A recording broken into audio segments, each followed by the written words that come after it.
you doing? Good. Well, Coach. Extended at 11-on-11. What'd you think? It was good. I mean, I thought there was some back and forth. You know, I didn't think it ever got dead. You know, the defense had, got the better of the offense first scrimmage. That normally happens. But when you look on the offensive sideline, it was never dead. The energy taking the field, the detail, the communication, like all that was consistently there. We just got to take care of the football. And kudos, great job defense. We've been preaching ball disruption. We got a tip ball interception by a D lineman who tipped the ball earlier last week and took it back for 6. That's winning football. And those are the things that, in year 2, you hope to see more batted balls, all the details, and you started to see that. Moved the ball really well, especially early. What do you think about the quarterback play? Yeah, I think when we're quarterback play, the more open you are, the easier it gets from a standpoint of it's easy to see things. So early in the scrimmage, we wanted to be fairly open and let the guys see things and get the ball out and play free. And then we wanted to get into some of our condensed stuff later, stuff that's a little more challenging to diagnose pressures and to see things, just because those are 2 different skill sets, in my opinion. I know you talked last year about the offense not having that much energy, but it looks like it really stepped up this spring. What do you attribute that shift to? I think you recruit players who love to play football. I was talking to somebody yesterday or the other day in my office, a prospect's family, and I said, the thing about Arizona State is everybody wants to live here. This is one of the most desirable destinations to go to school. We're a top 40 academic institution in the country now. You live in one of the greatest places to live where people come to retire. There's so many things that attract people here, right? But that lifestyle of here can be a negative if you attract the wrong people. And we wanted to attract people who love ball. And I think you can see that when we practice as we love football.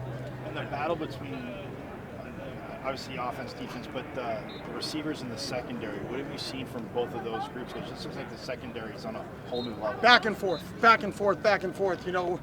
We're out 2 of our top wideouts right now, and even with that, we're back and forth. And, Keontez Bradley, I think, is having a really good spring ball. He got beat a couple times a day, but it happens. It's the response. The work you put in, if you're consistently good, you're going to get beat. It's okay. How do you respond from that? And I think his response today was really positive. Have you seen a pleasant surprise, not just necessarily a player, but just like an aspect that's been a pleasant surprise the first 2 weeks of spring? I would just say the team's camaraderie. You know what I mean? Like I was in, hi Clayton. Hey Coach. The team's camaraderie. I think that's where you can, the energy level, the constant energy level, they're not forced. Like the other day I was talking to the guys about how, nice play, that's nice play, tap ball pick.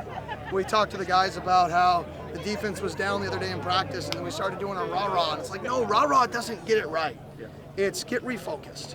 And I think you can see that our guys are starting to get refocused. They're starting to learn how to overcome adversity and how to overcome bad environments. And that's really what we failed at last year, and it's good to see. Hey, Kenny. How you doing? Good to see you. Nice to see you. Good. Coach, what do you think one thing is that you'd like to see improve here in the next couple weeks? One, ball security on offense, right? That's got to improve. In defense, we got to improve pressure run fits. Some of our pressures right now, we've had some explosive runs, so we got to improve pressure run fits.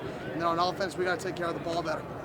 Coach, last week when the fans came, you talked about wanting the fans to come to kind of up the juices of your guys. Now having guys like, Benjamin, Brock Osweiler, Brendan Ayuk, among more, what do you think that does for this team? Yeah, it's awesome. I actually absolutely crapped the bed because I was supposed to have those 2 talk to the team after.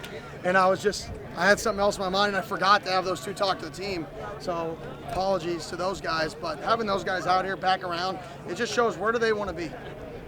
Neither of them are from here. But where do they come back in the offseason? Right back here.